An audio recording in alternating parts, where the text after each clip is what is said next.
Hey guys, warm welcome to all of एन Rasta academy. और हम पढ़ रहे हैं क्लास 10 साइंस का चैप्टर नंबर 11 मानव नेत्र तथा रंग बिरंगा संसार। आज है जिसका लेक्चर नंबर 3। तो आज का हमारा टॉपिक होने वाला है पहला प्रिज्म, और फिर उसी से रिलेटेड अपनी चीज़ें रहेंगी। ठीक है, तो स्टार्ट करते हैं। प्रिज्म क्या है? सबसे पहले आपको थंबनेल पे बेटा प्रिज्म दिख ही गया होगा। ठीक है, प्रिज्म अगर आपने नहीं देखा होगा तो थंबनेल जो होता है ना वीडियो का, जैसे आपने पोस्टर टाइप का देखा होगा ऊपर, तो वहाँ पे प्रिज्म का बनने बहुत अच्छा इमेज दे रखा है। बाकी आपके स्कूलों में भी आपको प्रिज्म देखने को मिलता है, और बहुत सारी जो आपकी किताबें होती हैं जैसे ऊपर, ठीक है, आपके एनसीईआरटी में देखोगे तो एक ही दे रखा है, मुख्य परिच्छेद उसका दे रखा है। ठीक है, पूरा प्रिज्म वहाँ पे नहीं दे रखा है। स्कूल वगैरह में होता है, पेपर वेट के रूप में भी कई जगह यूज इसको किया जाता है। ठीक, तो प्रिज्म है क्या? देखो, ऐसा पारदर्शी, ठीक है, अच्छा समांगी हम कह सकते हैं, ऐसा समांगी पारदर्शी माध्यम जो किसी कोण पर झुके हुए, ठीक है, ऐसा समांगी पारदर्शी माध्यम जो किसी कोण पर झुके हुए दो समतल पृष्ठों से घिरा होता है।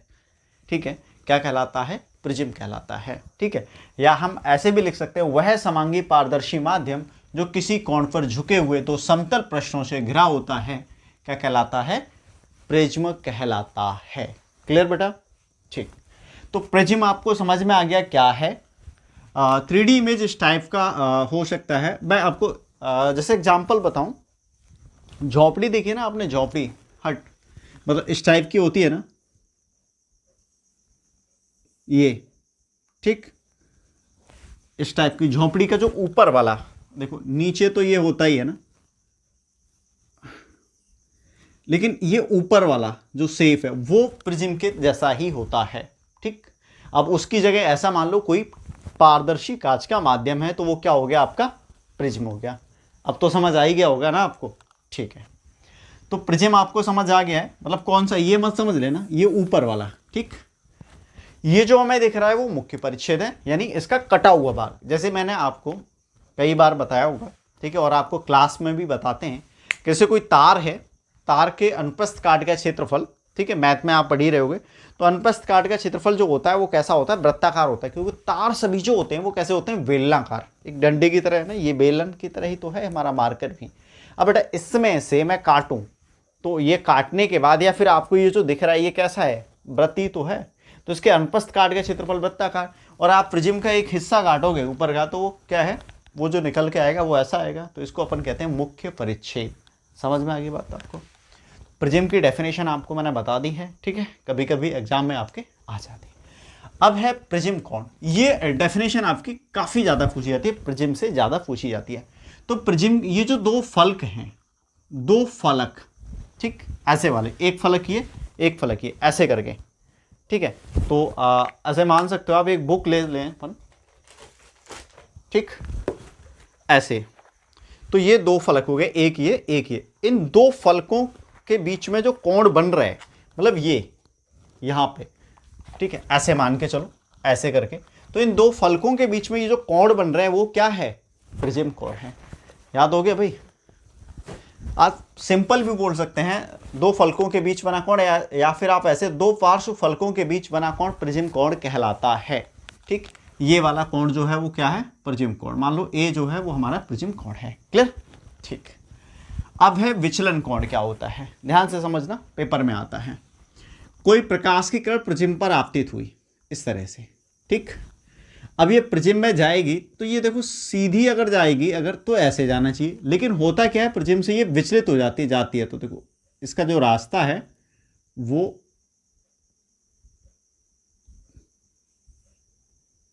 ये इस तरह से होके निकल जाती है। ठीक, ये आपकी कौन सी किरण है? आपतित किरण है बेटा। क्लियर? और ये जो किरण है आपकी वो है निर्गत किरण, यानी जब भी कोई श्वेत प्रकाश की किरण प्रिज्म पर आपतित होती है तो वो अपने मार्ग से विचलित हो जाती है। ये तो कंफर्म है। ठीक, यही क्या है? प्रिज्म द्वारा प्रकाश का अपवर्तन भी है। क्लियर? अब ये किरण को जाना ऐसे चाहिए था, लेकिन प्रिज्म से होके गुजरी तो ये अपने मार्ग से विचलित होगी ये, और ऐसे प्रिज्म से बाहर निकली। अब इस बाहर निकलती हुई किरण को मैं निर्गत किरण कहता हूं, इसको मैं आगे बढ़ाऊं इस तरह से, ठीक।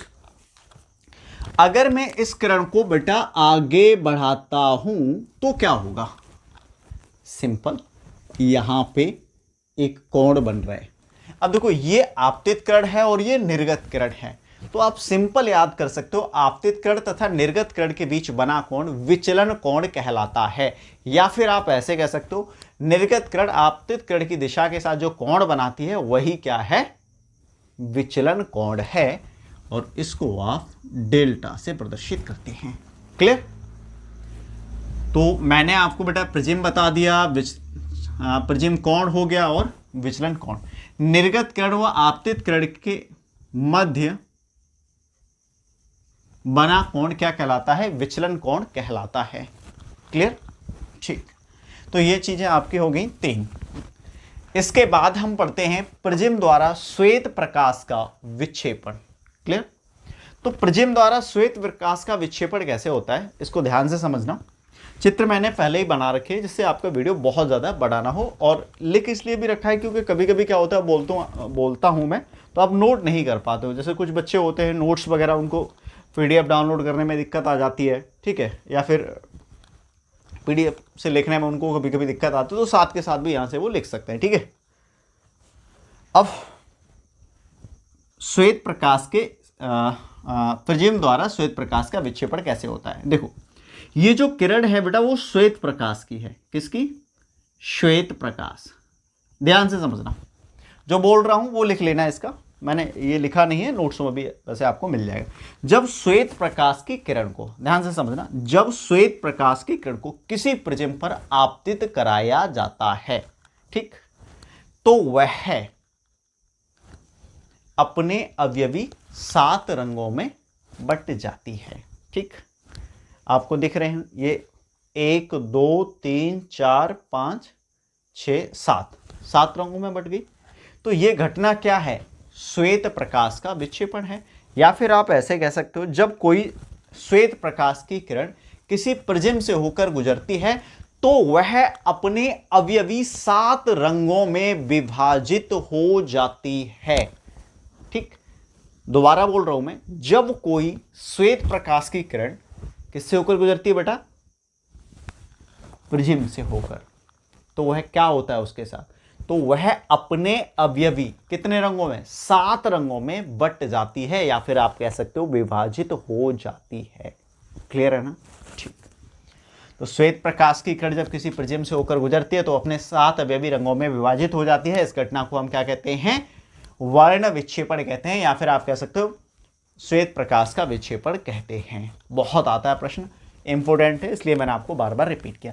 अब इन 7 रंगों का जो क्रम होता है उसको अपन याद करते हैं अंग्रेजी के शब्द विवज्ञौर से। V मैंने यहां पर लिख रखा है VIVGOR,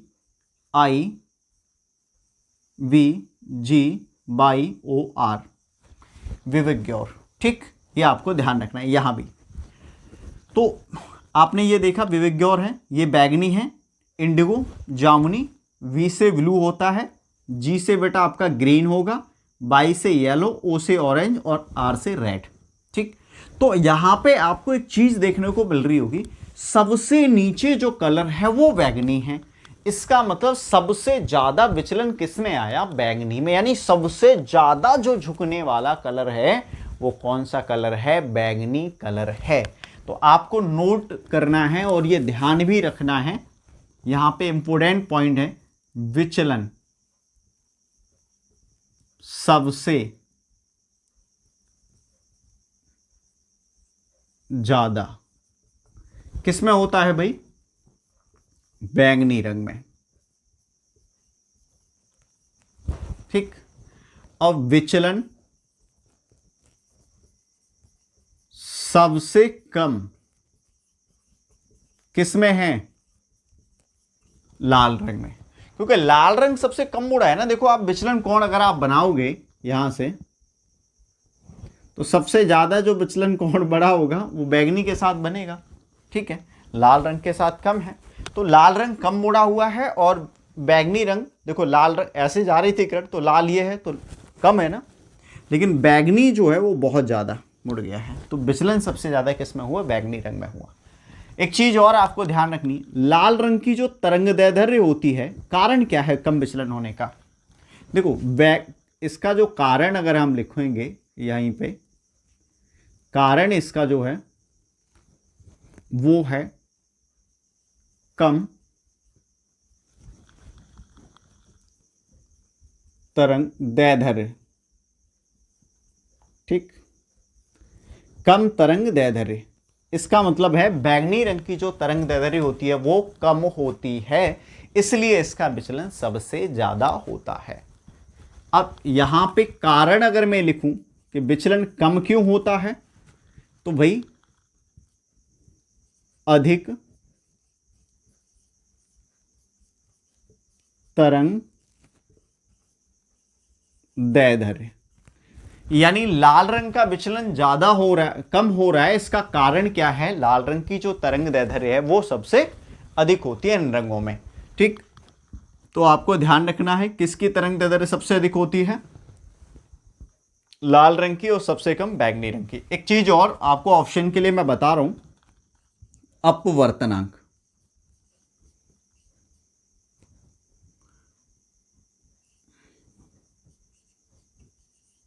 ये और आपको याद रखना है, अपवर्तनांक, ठीक है, ऐसे ही रहने दो, बैगनी रंग का सबसे ज्यादा, ठीक, और बीच में जो आपका मैं ले लेता हूं एक कलर येलो,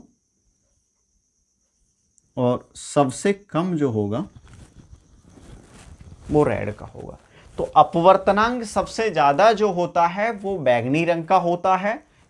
ठीक है, सबसे ज्यादा विचलन बैगनी रंग में होता है, सबसे कम तरंगदैर्ध्य बैगनी रंग की होती है, सबसे ज्यादा तरंगदैर्ध्य जो है वो लाल रंग की होती है इन 7 रंगों में, और इन 7 रंगों में ही जो अपवर्तनांक है वो लाल रंग का सबसे कम होता है। क्लियर बेटा? देखो मैंने आपको समझाया कि प्रिज्म द्वारा श्वेत प्रकाश का विक्षेपण क्या है। अच्छे से अपन ने समझ लिया था कि जब कोई श्वेत प्रकाश की कण किसी प्रिज्म से गुजरती है तो अपने अवयवी 7 रंगों में विभाजित हो जाती है। क्लियर? इन 7 रंगों के क्रम को अंग्रेजी के शब्द विविग्योर से याद करते हैं। अगर हिंदी की बात करें तो इसका एक ले लो, देखो बैगनी का आप ले लो, ये बै, फिर आता है जा, फिर नीला बैजानी, हा, पी, ना, ला। तो हिंदी के शब्द बैजानी, हा, पीना, ला से। और इन 7 रंगों के समूह को क्या कहते हैं? वर्णक्रम या फिर स्पेक्ट्रम कहते हैं। कभी कभी प्रश्न ये भी पूछा जाता है कि स्पेक्ट्रम किसे कहते हैं। तो ये जो श्वेत प्रकाश का जो विक्षेपण हो रहा है प्रिज्म द्वारा, उसके दौरान जो अपने को 7 रंग प्राप्त हो रहे हैं, उन्हीं के समूह को हम वर्णक्रम या फिर स्पेक्ट्रम कहते हैं। क्लियर बेटा? ठीक, तो यहां पे जो भी क्वेश्चन आपके बोर्ड में बनेंगे मैंने आपको समझा दिए हैं। नेक्स्ट आपका आता है श्वेत प्रकाश के स्पेक्ट्रम का पुनर्योजन। तो ये जो प्रयोग है वो न्यूटन ने किए थे। ठीक है, तो प्रकाशिकी पे बुक भी बहुत अच्छी खासी बुक न्यूटन ने लिखी है। तो न्यूटन ने क्या कहा, देखा कि भाई एक प्रिज्म से श्वेत प्रकाश गुजारा तो 7 कलरों में बंट गया। अब उन्होंने करके देखा क्या दूसरा प्रिज्म मैं रख के देखूं तो क्या होगा। तो उन्होंने एक प्रिज्म तो इस तरह से सीधा था ही, दूसरा प्रिज्म उन्होंने उल्टा रख के देखा। दूसरा प्रिज्म कैसे रख दिया? उल्टा रख दिया मान लो। ठीक है, मतलब सीधा एक बार उल्टा रख के देखता हूं, तो उल्टा रख दिया तो 7 कलर थे, कमाल हो गया भाई। फिर उनको क्या मिला पर्दे पर? एक ही कलर मिला, श्वेत। यानी एक सीधा और एक उल्टा प्रिज्म रखने पर उन्हें क्या मिला कि जैसा प्रकाश था श्वेत प्रकाश एक प्रिज्म से गुजरा 7 कलर में बदला, उसके बाद फिर वो सिंगल यानी श्वेत कलर में ही बदल गया। उन्होंने कहा अच्छा सीधा करके देखता हूं। जब उन्होंने फिर इसको सीधा करके देखा, मतलब इस तरह से उन्होंने 2 प्रिज्म रखे तो कलर फिर 7 ही रहे। तो इससे उन्होंने निष्कर्ष निकाला कि जो श्वेत प्रकाश होता है उसमें 7 रंग होते हैं। क्लियर? क्या होते हैं? 7 रंग। अब जैसे कोई कहे कि श्वेत प्रकाश किसे कहते हैं, तो श्वेत प्रकाश किसे कहेंगे भाई? कोई भी प्रकाश जो सूर्य के सदृश स्पेक्ट्रम बनाता है, ये 7 कलर शो करता है, उसी को अपन क्या कहेंगे? श्वेत प्रकाश कहते हैं। तो ये प्रकाश का पुनर्योजन भी समझ आ गया। इसमें उल्टे, एक सीधा प्रिज्म एक उल्टा प्रिज्म न्यूटन ने जब रखा तो उन्हें श्वेत प्रकाश से पहले देखो पहले क्या हुआ, एक पहले प्रिज्म से तो 7 कलर हो, लेकिन दूसरा जो प्रिज्म है उन्हीं 7 कलरों को फिर एक कलर में कन्वर्ट कर देता है, मतलब श्वेत प्रकाश अपने को मिल जाता है। अब जो नेक्स्ट टॉपिक है बेटा वो है इंद्रधनुष कैसे बनता है। सबने देखा होगा बरसात के दिनों में, अभी बरसात के दिन चल भी रहे हैं, कभी इस टाइम पे आपने देखा भी होगा इंद्रधनुष, ठीक है। तो इंद्रधनुष कैसे बनता है वो समझेंगे, ठीक। इसको इरेज कर लेते हैं।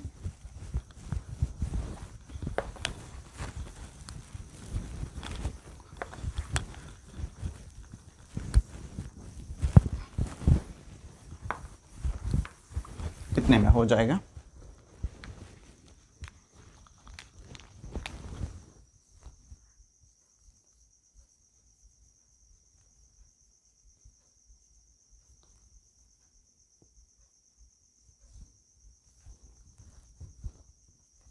इंद्रधनुष, देखो इंद्रधनुष जो बनता है वो वर्षा के उपरांत बनता है। वर्षा के होने के बाद जो वायुमंडल में छोटी छोटी बूंदें रहती हैं, जब उनसे होके सूर्य का प्रकाश गुजरता है, जब उन पर पड़ता है, तो ये जो छोटी बूंदें होती हैं वो एक छोटे प्रिज्म का कार्य करती हैं, और बूंदें बहुत सारी होती हैं, ठीक है।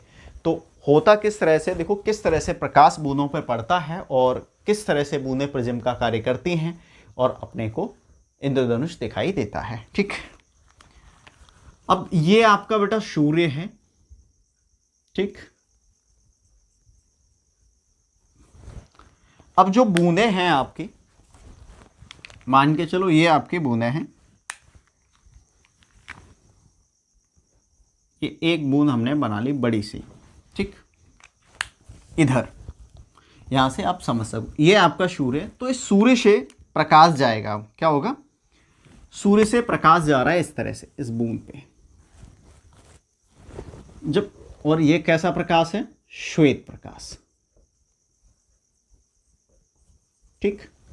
इस बूंद की पहली सतह पर ये गए आपतित हुआ, तो यहां पे क्या होगा, अब ये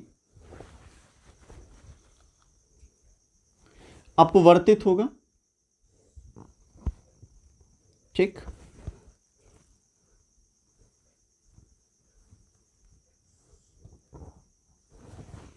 ये अपवर्तित हुआ। अब ये पहली सतह से तो अपवर्तित हो गया, दूसरी सतह से यहां पे दोनों चीजें होंगी, ये प्रकाश बाहर भी जाएगा और इसका परावर्तन भी होगा। अच्छा, इसी दौरान ये प्रकाश जब इससे गुजरता है